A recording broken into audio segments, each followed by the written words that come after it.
Welcome back to the deep dive. Today, we're really getting into something specific, a pretty sophisticated marketing strategy. It's aimed at trades professionals, plumbers, electricians, HVAC folks, specifically those who've already, let's say, conquered their home turf. Right. They've got their main city figured out. Exactly. We're thinking about scaling up in places like, say, the Texas Panhandle. Imagine you're running a great business in Amarillo or Pampa. You're good at what you do. You've hit that point the sources call foundational stabilization. Which basically means the phone rings reliably, you're visible in your main area. And your local map rankings are solid. You've solved that initial lack of visibility problem. But then comes the next big hurdle, right? Every successful service business hits it. How do you grow beyond that core area? How do you achieve regional expansion without the huge cost of opening new physical shops everywhere? Yeah, because you look at the map, the Panhandle. You see potential jobs, good ones, in places like Canyon or Groom or Borger, towns nearby. High-value leads, definitely worth the drive sometimes. So the puzzle is, how do you capture those leads digitally? How do you convince Google and potential customers that you're the expert in Canyon, even if your main office is 50 miles down the road in Amarillo? And that's exactly what our sources tackle. They lay out a really clear method. It centers on something called Geo-Service Pages. Geo-Service Pages. Yeah, that's the core tactic. It's like building digital outposts to claim those adjacent markets efficiently. All right, let's unpack that. We know phase I was about locking down your main city. Your Google business profile, your main website pages, dominating Amarillo, let's say. Correct. High map rank in the core city was the goal there. So phase 2, this regional expansion using Geo-Service Pages, how does the strategy fundamentally shift? It shifts from broad authority to, well, surgical precision. The sources describe this whole thing as a phased master strategy, and they really emphasize 2 points: clarity in reporting and efficiency in execution. Okay. You even have a name for it. Sounds a bit corporate maybe, but it's the WYSIWYG promise. WYSIWYG promise. Sounds like tech jargon or contract stuff. What does that actually mean for a tradesperson trying to keep crews busy? It just means what you see is what you get. Simple as that. Specifically, it applies to the cost and what's guaranteed to be delivered. The idea is transparency. You know the fixed investment needed to target a new town before you commit. No budget surprises. That's crucial for scaling predictably. Right. Need to know the cost of entry for, say, Borger. Exactly. So phase 2, the expansion phase. The plan is to systematically target maybe 1 to 3 new towns at a time, Canyon, Borger, wherever it makes sense. And you use these dedicated Geo-Service Pages for each. And the goal, the measurement, completely changes. We stop obsessing only about the Amarillo map rank. And start tracking Specific new leads, calls, form fills that come only from that adjacent town, from Canyon, for instance. Okay, that makes sense. So let's zero in on this core tool, Yeah. the Geo-Service Page. You said it's more than just a standard landing page. Define it precisely for us. It is, yeah. It's a unique standalone page, but it lives on your existing website. Critically, it has to be hyper-optimized Hyper-optimized how? for a single high-value service Yeah. tied directly to that specific adjacent town. So if your main Amarillo page talks broadly about AC Installation Amarillo, your new Geo-Service page for Canyon needs to be way more specific, something like new AC installation cost Canyon TX. See the difference? Yeah, much narrower. And this page isn't really for people in Amarillo. Yeah. It's built entirely for Canyon residents searching for exactly that service in their town. Okay, now here's where I imagine things get tricky. This is probably where a lot of attempts at this fall flat, right? Absolutely. Let's say I'm that tradesman. I paid good money for great, unique content for my main Amarillo AC page. Now I want to target Borger, Canyon, Dumas, maybe 10, 12 towns. Why can't I just, take that awesome Amarillo text, do a find and replace on the city name, swap Amarillo for Borger? Isn't that efficient? That impulse, that's the trap. Just spinning content or basically duplicating it with minor tweaks, that is the single fastest way Google will penalize you. Penalize how? Lower rankings. Lower rankings, maybe even getting the page de-indexed. Google's whole system is designed to sniff out and devalue duplicate content. The sources are crystal clear on this. Any agency promising to just spin your content for new locations is setting you up for failure. Your pages will just get buried. Okay, big red flag there. So the absolute key, the non-negotiable thing for this regional expansion to actually work and be profitable is proving uniqueness. The uniqueness factor, exactly. You have to show Google and the customer that this page offers legitimate, distinct value and relevance specifically for Borger or specifically for Canyon. But that sounds like a ton of work. Creating truly unique, valuable content for a dozen different towns. How do you do that efficiently without spending a fortune on custom writing for every single page? Right, that's the million-dollar question. Yeah. And the answer involves moving beyond just basic writing.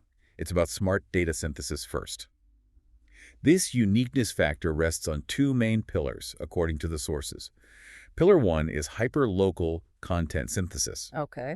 Since we don't have an office or crew living in Canyon, our digital presence there needs to be backed by superior unique information about Canyon. How do you get that? This is where you strategically use some advanced AI tools. The sources mention one called Notebook LM.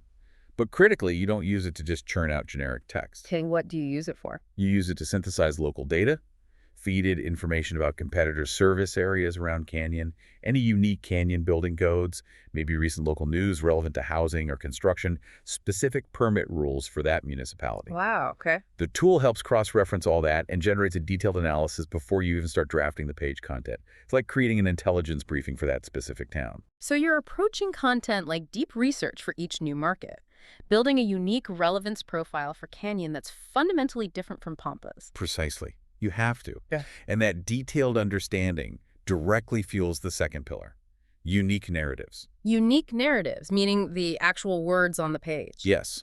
The content you draft must speak directly to someone in that town. Yeah. You do that by referencing specific things they'd recognize. Local landmarks, maybe well-known neighborhoods, those specific building codes we mentioned. Can you give a concrete example? How would that look different for, say, Canyon versus Pampa? Sure. Let's stick with Canyon, Amarillo. Maybe the page acknowledges the specific challenges of HVAC repair in some of the older houses near West Texas A&M University, WTAMU. Right. Older buildings, different needs. Exactly. You mentioned that, showing you understand the local housing stock. Now, contrast that with Pampa. Pampa has significant industrial areas, like the refinery district. Maybe there are stricter safety codes or specific permit requirements for installing, say, water heaters in homes nearby due to that. Oh. You put that specific technical detail, maybe about required permits or materials, right on the Pampa Geo-Service page. That demonstrates real, non-generic local knowledge. It proves expertise to Google and to the homeowner in Pampa. It's not transferable to the Canyon page. That definitely shows intent. You're not just casting a wide net, you're targeting specific high-value jobs. The sources call this using a local keyword strategy bank, right? Focusing on searches that indicate someone is ready to buy and for a job that's worth the effort. Exactly. It's not about getting any click. It's about attracting the jobs that justify this focused investment. And the keywords would differ too, right? In your established home market, like Pampa, maybe you're going after consistent work. The sources give an example like new water heater installation, Pampa, standard but steady. Right, bread and butter work. But for a new expansion town like Canyon, maybe you target something more specialized, a higher ticket item that makes the drive worthwhile. Precisely. For Canyon, the target might be something like slab leak detection Canyon TX. That's often a complex, higher value job. The potential profit justifies the unique page creation and the travel time. Okay. Or another example they gave us for Borger, maybe targeting emergency work there. Yeah, Borger might have industrial or residential calls where response time is critical and commands a premium. So your Borger Geo-Service page can focus tightly on emergency furnace repair Borger. And by putting that specific city service combo in the page title, the H1, throughout the content, in the meta description, you're sending super clear signals to Google. And the reward. Google rewards that clarity and relevance. You get higher visibility, better local map pack ranking, specifically in Borger for that search term. That's the payoff. More qualified calls from that specific town. Which brings us back to profitability. This whole thing only works if the expansion actually makes money, not just generates clicks. The sources hammer this point measure profitable jobs, not just website traffic. That's where the clarity in reporting comes back in. Yep. It has to be rigorous. No guesswork. So, tracking. What are the absolute must-track metrics for each Geo-Service page to prove it's pulling its weight? You mentioned two non-negotiables. Number one is simple. Lead call volume strictly from the new town. Did the lead come from the Canyon page or somewhere else? How do you track that accurately? Dedicated tracking phone numbers for each Geo-Service page. Unique contact forms on each page. The system has to ensure perfect attribution. If the Canyon page starts generating leads from Amarillo residents, something's wrong with the targeting. Okay, so clean lead source tracking. What's number two? Number two is cost per qualified lead. CPL. You have to track your CPL specifically for that new service area for that page. This makes sure the ROI is there.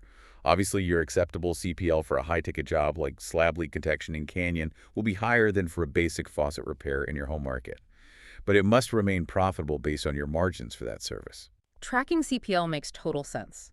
But what happens if, say, you launch the Canyon page targeting slab leaks, and after 90 days, the CPL is just too high? It's not profitable yet. You need to adjust, right? Maybe refine the keywords, tweak the page content, change the call to action. Doesn't that refinement process risk blowing up the budget? Suddenly, you're spending more fixing the page than you planned. Doesn't that kill the ROI you were trying to protect? That's a critical point, and it loops right back to that WYSIWYG promise and the fixed cost structure. How so? Because these geo-service page deployments, they're typically done as part of a fixed price package. The sources call it the Growth Accelerator Package, detailed in their upfront investment guide or rate card. That fixed investment is designed to cover not just the initial research, synthesis, and page build, But also the refinement. Exactly. It includes the budget for that methodical refinement loop. So if the CPL on the Canyon page is too high, the process is defined. You don't panic.